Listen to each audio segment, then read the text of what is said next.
Good day mga idol! In this video, magma-mountain bike tayo. Pupunta tayo sa Bacau at ipaprank natin sila. Pagkatapos noon, syempre magte-trail tayo and aakyat tayo dun sa tinatawag na The Wall dito sa may Nueva Ecija. 23% ang max gradient nung araw na yun mga idol, kaya tingnan nyo na lang kung ano nangyari sa akin. Along the way, may madadaanan din tayong hanging bridge, kaya sama kayo sa akin mga idol.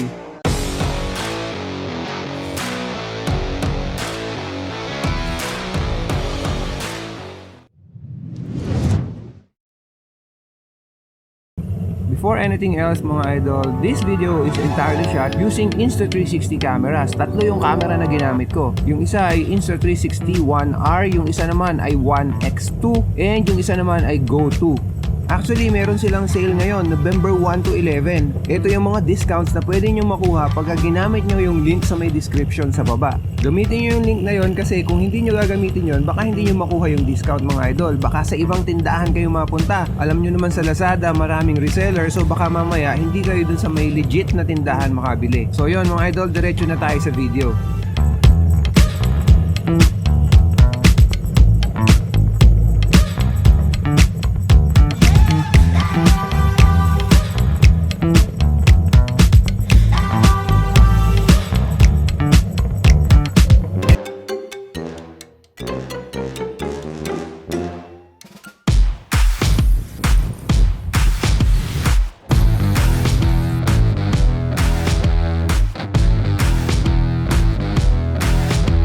Good day mga idol! Ngayon ay papunta tayo ng Bacau. And first time nating mag-MTB in a long while. Siguro meron ng 2 years tayong hindi nag-MTB. A lot of you have been requesting na sana ay mag-MTB content naman ako. So eto na yon mga idol. And since matagal na tayong hindi nag-MTB, malamang sa malamang na hindi tayo makakilala ng mga riders dun sa may Bacau. Para dun sa mga bago lang sa channel natin. Yun nga palang Bacau ay isa sa mga paboritong tambayan ng mga siklista dito sa Nueva Ecija. Mostly ang mga punta dito ay yung mga taga Karatig Bayan lang. Taga Palayan, taga Santa Rosa, taga Cabanatuan, taga General Natividad, taga San Isidro, taga Gapan, taga Hain, taga Talavera, and marami pang iba.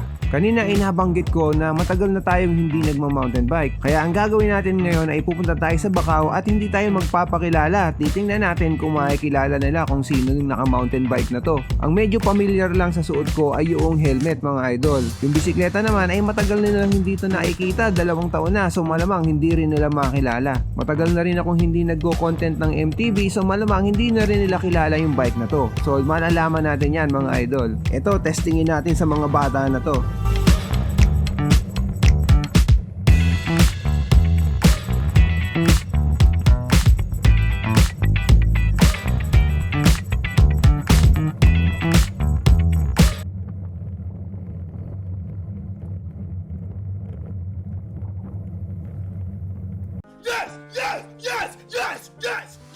So mukhang effective mga idol, di ba? Hindi tayo nakilala ng mga riders na to. So magandang indicator ito kung magtatagumpay yung ating balak.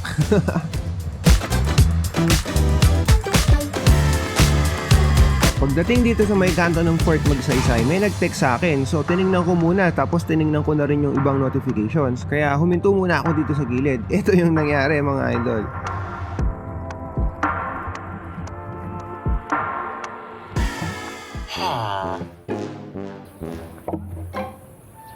Yes! Yes!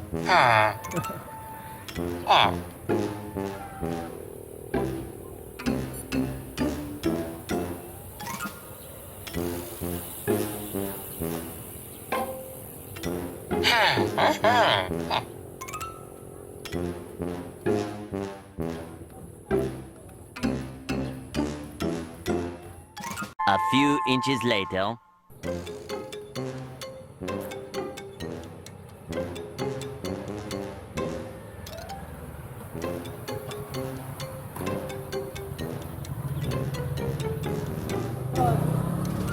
No! No! No!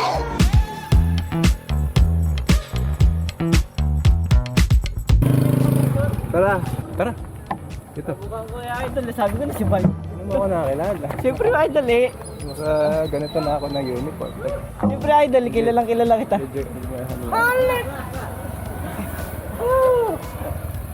Namukha ko si Idol. Kaya ka, huli mo ako. Ano ba may sticker yun? Naka-disguise na nga ako eh. Ikaw Idol na nanonood eh. Ah, Makikilala Idol. ito maingay ah. Opo Idol. Naka-disguise na. Para po pala kayo namukha. Kapag... Paano ako namukhaan? Ano Siyempre nakita mo? Idol, nakita ko yung... Yung helmet. Idol eh. Helmet. Nakita ko yung budget. Sorry po. Andiyan na. Opo.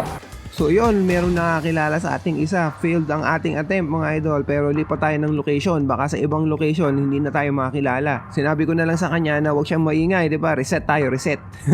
Wala pa tayo sa Bacau, so sa Bacau talaga yung target natin.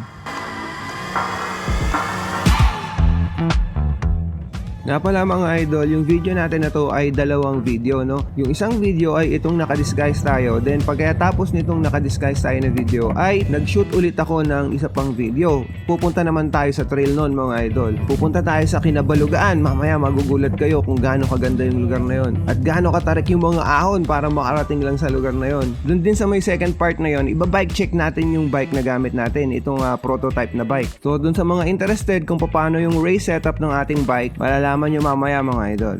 So ito na tayo mga idol, malapit na tayo dun sa may Bacau. So tingnan natin kung ano ang mangyayari. Tatahimik na lang ako dito mga idol.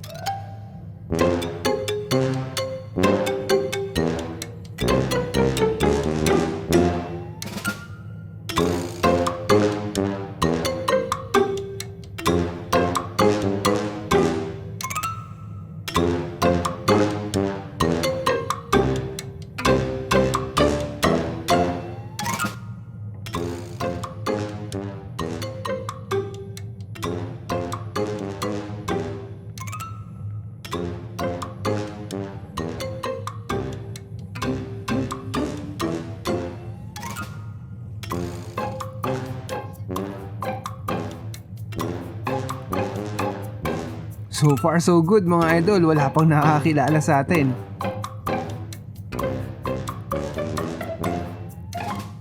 Kaso, bigla akong nasa lubong si Melo. Kilala tayo nito mga idol. Bigla rin niya tayong tinawag. So yun, booking na tayo. Napaka short-lived ng ating pagiging secret, di ba mga idol? Failed na naman ang ating attempt na hindi tayo makakilala at pag nag-disguise tayo. Meron ding ibang nakakilala sa atin kahit na hindi narinig yung pagsabi ni Melo na yon. So tingin ko next time dapat totally different na yung suot natin mga idol. Wala nang familiar na helmet, wala nang familiar na glasses, palitan din yung bisikleta. So tingnan natin ano mangyayari doon. And since nabuko na yung ating disguise mga idol, pumunta na lang ako sa may grupo tapos na ipagbidahan ako.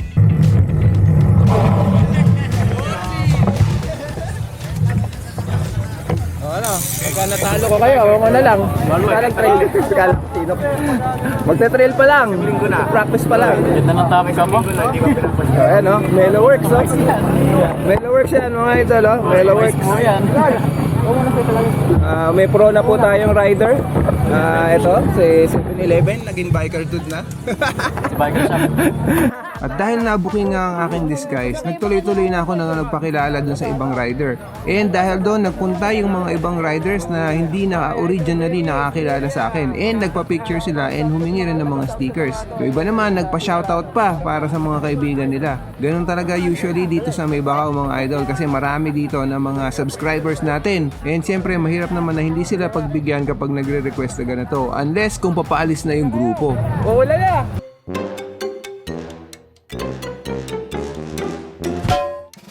The next day. Actually mga idol, hindi next day kundi next week. Ang ginawa ko ay nagpunta ulit ako dito sa may Bacau. Pero hindi na ang purpose ko ay para mag-disguise kung hindi ituloy-tuloy na yung trail ride natin. Pumunta tayo dun sa may Kinabalugaan, yung paborito naming trail dati na napakahirap puntahan. Bakit napakahirap? Kasi sobrang tarik ng ahon dito mga idol. Umaabot ng 24% lalo na dun sa may wall 2 na tinatawag. Makikita nyo mamaya kung paano tayo gumapang doon mga idol. Dito rin natin iba-bike check yung ating bisikleta mga idol, so stay tuned lang kayo. Yung dadaanan natin papunta sa Bacau ay same lang din nung dinaanan natin last time, pero nag-shortcut ako ng konti dito sa may bandang Fort Magsaysay kasi ang alam ko merong shortcut dito. Hamak ang lapit ng Bacau kapag ka dito kayo nagdaan, pero may problema yung daan na to mga idol, hindi ko alam, mamaya makikita ninyo. Shortcut tayo mga idol para dito tayo sa mas malapit. at less ahon. Ito na yung part na sinasabi ko sa inyo mga idol na medyo alanganin. Sobrang tagal ko na kasi hindi nadaan sa part na to kaya ganito nangyari. Oops, teka, parang nawawala na yung daan. Kanina maluwang pa to pero bakit ngayon ang damo-damo na? Tingnan nyo mga idol.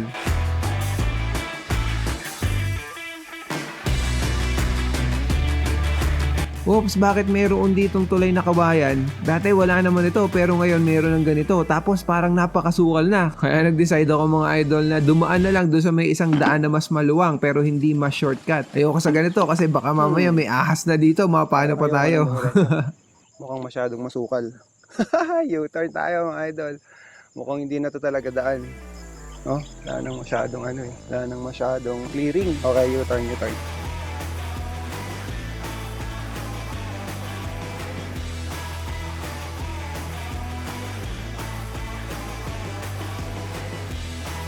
Ang dinadaanan natin ngayon ay hindi pa rin ito yung main road. Barangay road ito na alternative route papunta doon sa may tambayan sa Bacau. Kukunti lang ang dumadaan dito kasi kukunti lang ang nakakaalam sa ruta na to. Pero dati nung nagsisimula kaming mag mountain bike, lahat dito dumadaan papunta doon sa may Bacau kasi wala pa yung sementadong daan from doon sa kanto ng Port Magsaysay papunta ng Bacau mga idol.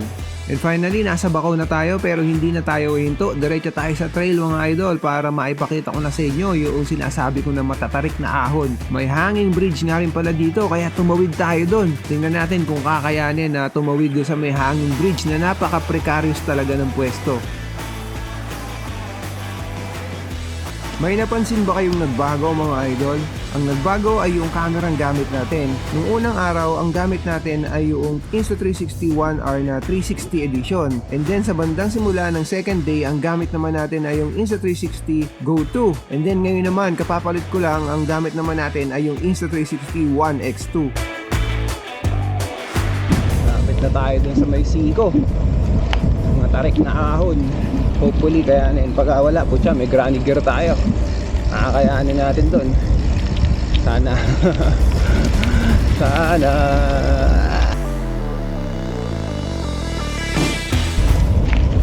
Ito dati lupa na lahat dito eh. Ngayon simentado na eh. Mas madali na eh. Pero tingnan natin kung madali pa rin yung ahon. Ay kung dumali din yung ahon.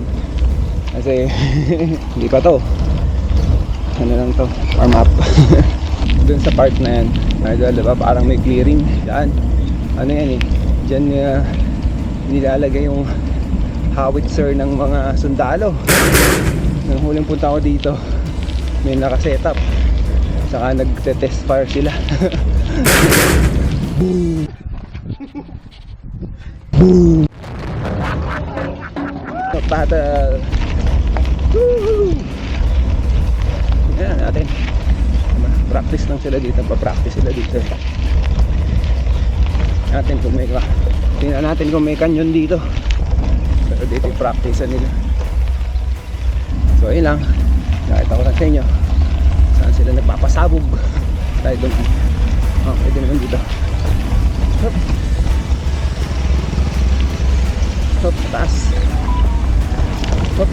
Etong part na to mga idol, ito yung isa sa pinakamatarik na ahon dati. Nung nag-umpisa ako dito, nilalakad ko yung ahon na to, grabe. Pero ngayon medyo nasimento na, kaya medyo mas madali. Tip ko lang dun sa mga medyo baguhan, bago pa mag-start yung ahon, dapat ikambyo nyo na dun sa may tamang gearing. Para hindi kayo dun sa may mismong ahon nagkakambyo. Minsan kasi yun yung dahilan kung bakit nasisira yung ating gears. Minsan napuputol yung kadena, o kaya naman minsan ay nababali yung RT. Tanlangit.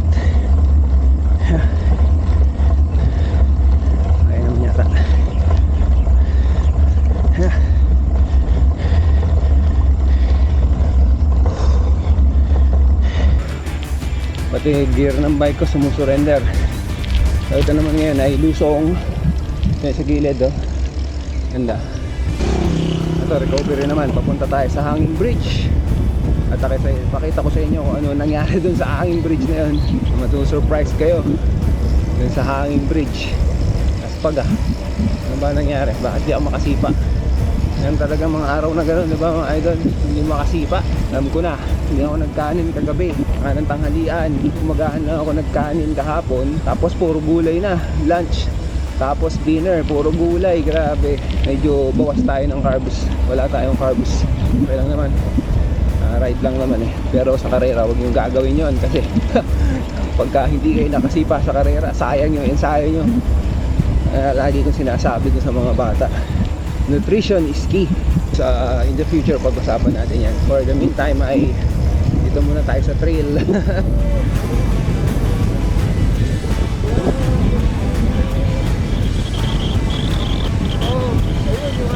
Mga idol, nakita nyo ba? Pakita ko sa inyo. Teka. Ito yung bagong gawang tulay.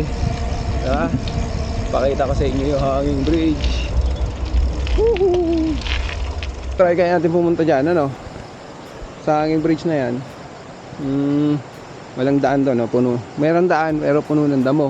Dito na lang, sa kabilang side. Nakakatakot ha. Hindi kaya maputol. Kaya nilagay yung tulay na to. Ayun lang dati yung daan. Ang problema, pagka malaki yung ilog, papipilitan sila dito sa hanging bridge dumaan. So yung mga taong nakatira doon sa may gawi sa taas, pagka lumaki yung ilog, hindi na sila pwedeng magsasakyan. Kung may sasakyan sila sa kabilang karsada, pwede. Pero kung paano yung jeep nila nandito sa kabilang side, so hindi sila makakatawid. Hihintayin nilang bumaba yung tubig para makatawid sila doon sa may karsada na yun sa baba. Ang problema, minsan matagal, di ba? So may stranded yung mga tao dito. So yun, kaya may hanging bridge. So ngayon, in-improve na nila. Ayun, meron na itong tulay na ganito. Kasing lapad niya yung karsada na normal. Mukha lang siyang makitid kasi walang shoulder. Oh, paano ba? Dito, sa hanging bridge na to. Let's see!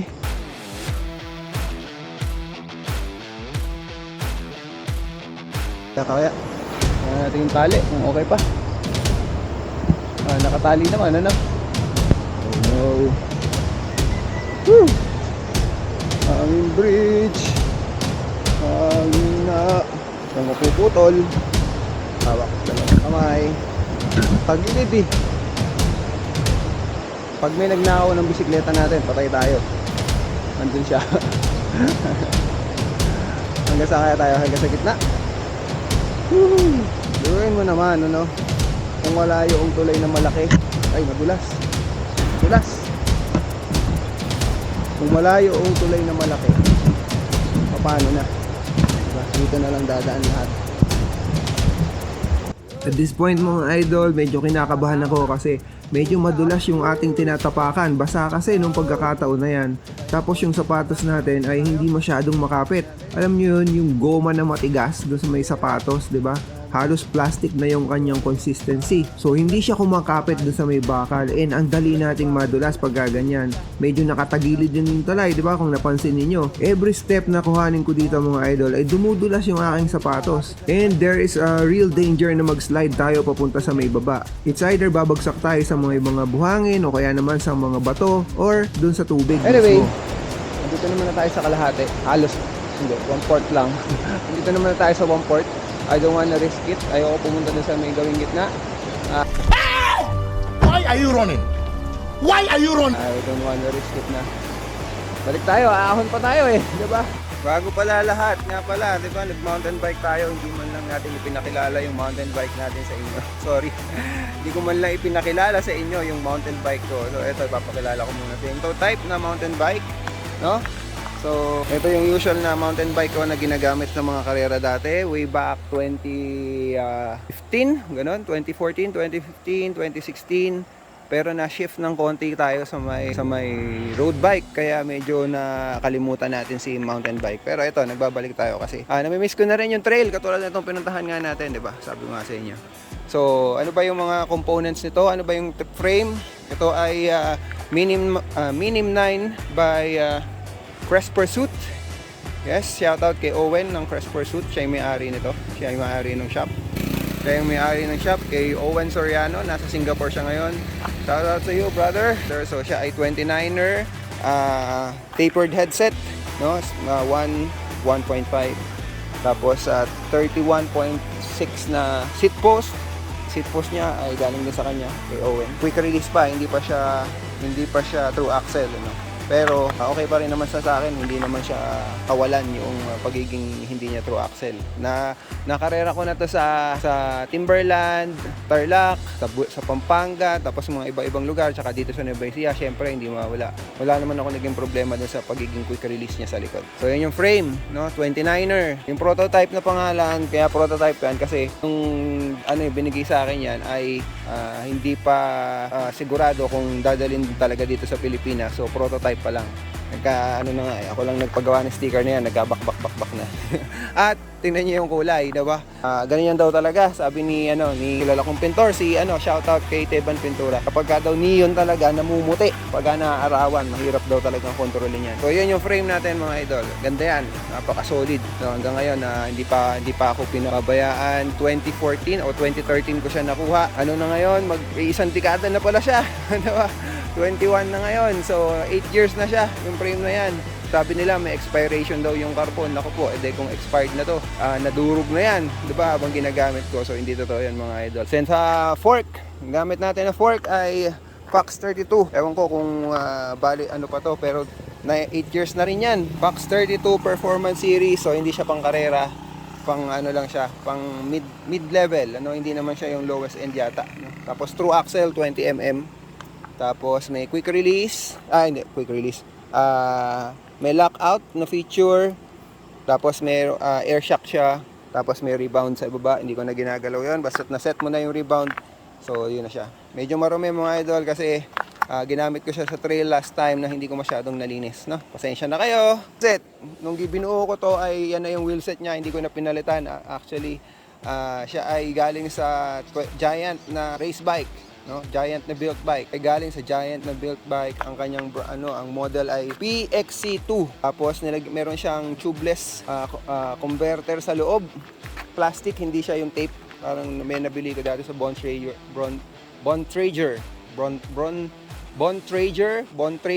basta yun. Hindi bininging.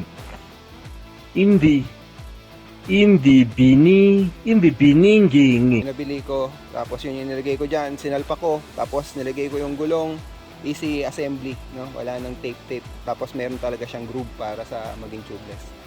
So yun, so ang gulong natin ay Continental Race King. Nabili ko yan sa shop. So ang group set, syempre, hindi mawawala ang group set. XT ang group set, XT lahat. Except kasi wala akong mabiling sprocket. Nalaspag na yung last na sprocket ko. Lilink ko rin sa description sa baba kung ano yung brand nitong sprocket na to kasi nakalimutan ko eh. Tapos siya ay triple chain ring yung group set ko. Triple chain ring. Hindi pa masyadong uso nun yung single. Yung dual medyo uso na, pero single hindi pa masyadong uso. Ito naman, laspag na. Yung surrender na lang yung chain ring niya. Pagka sumurrender yan, gagawin na lang nating single. Problema lang doon, pagka sumabay tayo sa speed, diba, sumasabay tayo minsan doon sa speed, mabibitin, kunyari 42 lang, 44, siguro ang maximum lang na speed no, nasa 55, bibitaw na. Pag nag-60 yung takbuhan ng sandalian, kalas ka, diba? So, medyo lugi. Ang ating upuan, Specialized Power Saddle. Meron akong isa nito dito sa mountain bike. Doon sa may road bike natin na dalawa. Ito rin yung saddle. Kaso, ang hirap humanap. Kaya napilitan ako doon sa gravel bike ay yung Pisic Argo Tempo. Yun ang ginamit ko. So, pero lahat ng saddle ko ay Specialized Power Saddle. Bottle cage, specialized din. Side entry kasi medyo makipot yung space nito. Kaya side entry yung ating binili, no? Grip. Ano yung grip natin? Nakalimutan ko na. Something, basta makapit siya, sarap hawakan. Tapos, generic yung handlebar na carbon. Galing din kay Owen. And then, Labisi na 25 degree, 25 degree. So, yun. Tapos, meron tayong GoPro mount sa taas, sa may stem natin. Then, ayan yung ating X2. Insta360 X2. So yan mga idol, yan ang setup ko sa mountain bike sa mga nagtatanong. So pero meron tayong parating na bagong frame. So bago natin tuluyang ipalitan si frame ay i-enjoy muna natin siya sa mga future rides natin bago dumating yung bagong frame natin, di ba? So yun mga idol, habang nagbabike check ay dumiretso na tayo sa pag-ride and nandito na tayo sa may baba ng ahon. May river crossing dito ng konti tapos aahon na napakatatarik mga idol. Yung mga naon ng ahon medyo easy pa yon, pero pagdating dito, yan na, grabe na. Hindi lang lakad ang nangyayari dito, minsan gapang pa. Kain muna tayo bago tayo umahon. Mamatay tayo sa ahon na yan, sobrang tarik.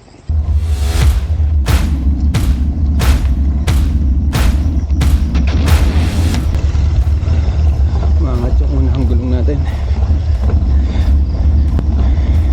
Kailangan maupo sa harapan ng saddle.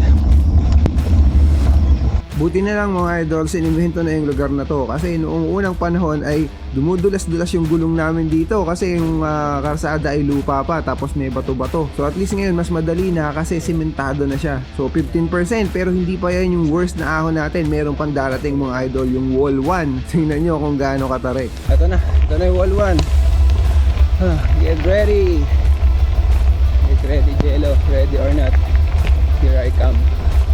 Oh, teka, ano ba to? Uy, parang maganda view dito ah. Tingnan natin. Maganda nga.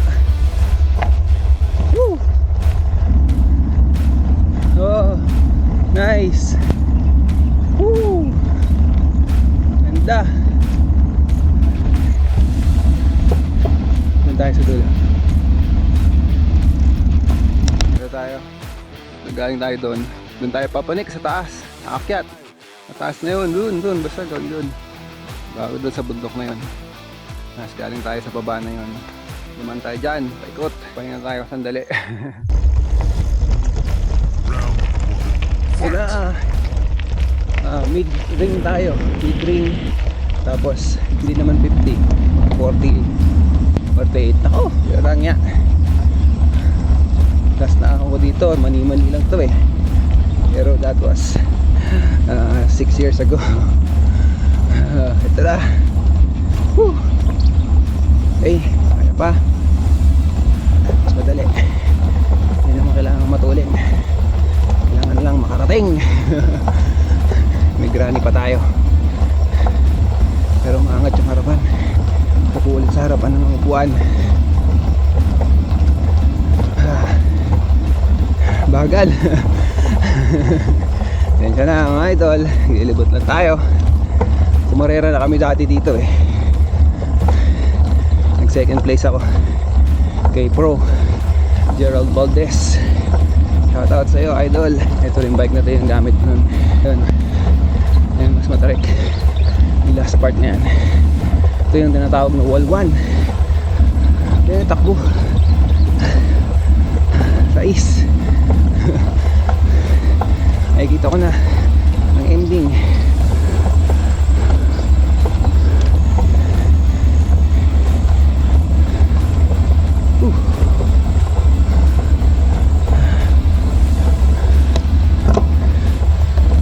Success mga idol, naka-anchor natin ng wall 1. Hindi naman siya ganun katarik mga idol, nag-maximum lang siya ng 20%. Ang problema dito, medyo mahaba yung ahon na yun, hindi siya yung isang umbok lang, no? Kaya medyo mahirap din at maraming naglalakad talaga na riders dyan nung nag-uumpisa pa lang kami. Kaya ako lang na-TS kasi uso na yung mga 50 na sprocket mga idol. Nung kami noon, ang uso lang ay 34 na panglikod, kaya napakahirap mga idol pag ganyang katarik. Lapit na tayo sa goal natin. Ha? Wall 2 na lang siguro. Tapusin natin yon. Huwag tayong bumaba ng Kinabalugan kasi anong oras na ba? Medyo tanghali na. Ha? Kaya lang din naman. Next time na lang si Kinabalugan. Yun ba talaga ang tawag doon? I don't know. Hindi ko alam eh. Yun ang pakilala sa amin eh. Nung kasama namin dati, first time na dinala kami dito. Nabulan tayo ng doggy. Hi doggy.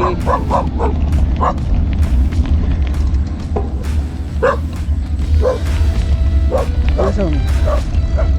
So yun nga mga idol, sa wakas natapos natin ng wall 1, papunta ngayon tayo sa wall 2 kung saan andun yung pinakamatarik na gradient na madadaanan natin sa buong ride na to. After dun sa wall 2 ay yun ang pinakatuktok ng bundok and then lulusong papunta ng Kinabalugaan, which is hindi na natin pupuntahan katulad nga nung sabi ko kanina kasi medyo tanghali na and medyo kulang na rin tayo sa tubig and nagugutom na rin ako, so parang hindi natin kakayanin na pumunta pa dun sa may kabilang bundok. So wall 2 tapos magpalipad tayo ng drone kung kakayanin mga idol.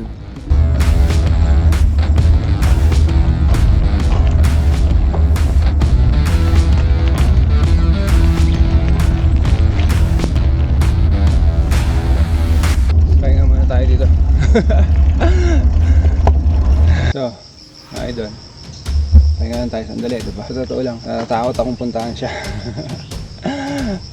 Sobrang tarik niya, grabe. Last time na nagpunta dito, nakaya naman namin ni Biker Old, kasi sinama ko si Biker Old dito, mga first few days niya na nagma-mountain bike. Sabi ko, tara ako, ahon tayo. Sabi nga na, kasi kabibili lang ng mountain bike niya. Saan? Sabi niya, basta doon sa may paborito namin inaahunan. Kasi madali lang naman yun, sabi kong gano'n kay Biker Old. Dito ko dinala. Nakaya naman namin. Nakaya naman niya. Umaangat-angat daw yung harapan niya. Ewan ko, hindi ko matandaan eh. Kung nakaya niya o nagtulak siya. Totoo yan. Siyempre, pag bilang roadie dati yon, nag-mountain bike, hindi pa masyadong, hindi maganda yung balancing niya pag mabagal, pag slow speed. So, dito natin nila. Lalo na dun sa mga siko dito. Ay, grabe. Ayun, nakaya naman yata niya sa tanda ko. Talaga si Old. Bata-bata pa kami 6 years ago. Diba? Pagkatapos nun, sinali ko sa 7-Eleven sa trail. 7-Eleven trail sa Timberland. Sa awa ng Diyos, ayan, binenta na yung mountain bike. Ayaw na mountain bike. So after resting for a while, finally nagkaroon ako ng courage na akyatin itong wall 2 na tinatawag namin mga idol. Napakatarik kasi na to, mamaya makikita nyo yung gradient, no? So yan mga idol, ito na yung pinakasimula yung simentado na to, pero hindi pa to masyadong steep yung part na to, kaya recover lang. Hindi ko sinasagad yung pag-ahon kasi pagka isinagad ko yung pag-ahon baka hindi ako umabot sa taas. Ito mga idol, sa part na to nagkakaroon tayo ng problema sa gearing kasi nilagay ko sa maliit na plato, tapos yung likod natin ngayon ayaw kumagat, ewan ko ano nangyari, kaya tingnan nyo yung speed natin 4.5 tapos malikot na malikot, no, yung ating manibela kasi nga nagkakaroon tayo ng problema. Gayon pa man, dapat hindi tayo magpanik kapag ganyan. Dapat i-maintain niyo yung inyong composure and focus dun sa may dinadaanan niyo, kasi pag nagpanik kayo ay madi-dismount kayo. Pag na-dismount kayo sa ganito ka-steep na ahon, tingnan nyo 19%. Kapag na-dismount kayo dyan, wala na kayong option kundi bumaba ulit and ulitin yung ahon. So yun ang kinakatakot ko dyan mga idol. Kung sa ahon at sa ahon lang naman, dahil sa gearing natin, kayang-kaya naman natin yan dahil mountain bike gearing tayo. Ang problema, pag na-dismount ka, diba, hindi mo na halos masisimulan ulit. Kailangan mong bumaba tapos umahon ulit. So sayang yung effort. So tingnan natin kung makukuha natin to ng isang go lang. Tingnan nyo yung gradient mga idol, ayan sa may baba, 21% na. I think this is part of the yung pinakamatarik na niya na portion. Napakalikot ng manibela ko. Tapos tingnan nyo yung speed 38, 39. Tapos tingnan nyo yung dinadaanan natin, single track lang na daan. Pagka nahulog ko sa kanan, madi-dismount ka na dyan kasi loose, tingnan nyo. So yan, napakaingat ko na So yan, 22%, grabe, makakukuha ba natin ng isang go lang? Diba? 4.7 ng takbo natin. Medyo pagkaganyan yung takbuhan, kailangan magaling yung balanse mo sa sobrang bagal para ka na lang naglalakad. 20%, pagkatapos yung simento na to mga idol, tapos na natin. 23%, grabe, 23% na tayo mga idol. And naging lupa na yung gitna ng kalsada. 23% and we're only doing 5 kilometers per hour. So ayan mga idol, sagad na yung heart rate ko siguro dyan, or mga near the limit kasi sobrang tarik siya. And sinabi ko nga sa inyo, wala akong sa kondisyon nung araw na yan, hindi ko maintindihan kung bakit. 21%, 17, medyo nag-jump siya, siguro hindi ganun ka-accurate. So 17% na lang yung portion na to. And pag natapos yung simento na to, yung double track ng simento na to, ay tapos na yung wall 2 climb. Although dire-diretso pa rin, tapos na yung pinakamatarik na portion. Hindi pa tapos. So yun, natapos na natin mga idol, pero dire-diretso pa yan na ahon, pero hindi na ganun ka-steep and hindi na ganun kahirap daanan. Alam nyo naman yung mga trails natin, kapag nakakita kayo ng sinemento na part, usually yun yung pinakamatarik, which is yung portion na yun ng wall 2. Yun yung pinakamatarik na portion nitong climb na to. So nagdaan tayo ng 21 hanggang 23% sa ahon na yun, grabe. Pero halos single track, no? Pero sinemento lang dahil para sa mga jeep na dumadaan dito. So yun, natapos na natin yung ahon na matarik, no? Pero ahon pa rin to. Pero cut na natin, punta na tayo doon sa may magpapalipad na tayo ng drone. Kasi gusto kong ipakita sa inyo yung ganda ng area na to. Meron ngang kasabihan, the best views comes after the hardest climb. So eto na, ipapakita ko sa inyo via drone shot yung ganda ng view dito sa may Kinabalugaan na to. After natin makonquer ang wall 1 and wall 2, tingnan nga natin talaga kung sulit yung pagpunta rito.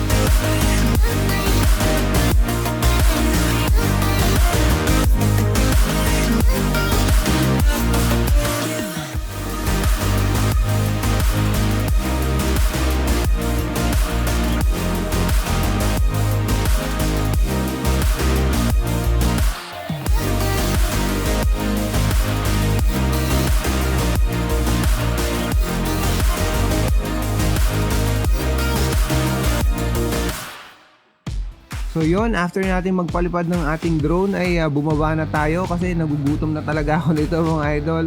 So tingnan nyo kung gaano kabilis yung pabalik kasi puro palusong na to. Yung papunta kasi natin ay puro paahon lahat halos nung dinaanan natin. Kaya nung pabalik naman ay halos puro palusong naman. So ang bilis lang pagpabalik, pero pag papunta, grabe ang hirap at ang bagal pa nung takbuhan, 'di ba? In no time at all, nandun na kagad tayo doon sa may Bacau, doon sa may tambayan natin. Siyempre, pagdating natin dito sa Bacau, dahil gutom na ako ay kumain muna, and then nag-decide na ako na umuwi na. Pero napansin ko na sira na pala yung sapatos ko. So dumaan ako sa BG Bike Shop para tumingin ng sapatos. Hello. Nakanganga na ang ating sapatos. Tatandaan ko yung sapatos na to. Ito ay mga 6 years na yata to. Kaya ganito mga nabasa pa nung isang beses na ginamit ko. So we need new shoes, man. The BG Bike Shop. Tayo sapatos. Meron dito size 44. Kaso ganito daw. Eh, pwedeng dalawang magkaibang cleats. Kaso ang problema, gusto ko yung nailalakad. Kasi alam niyo naman, pagka cross gravel o kaya mountain bike, we are sometimes required due to the terrain. Minsan ay kailangan natin maglakad. Sapatos. Apat pa naman to sa bahay. So yun mga idol, kung hindi pa kayo nakasubscribe, please consider subscribing. Please comment, like and share na rin para mas dumami pa tayong mga biker dudes. Hanggang sa muli! Peace!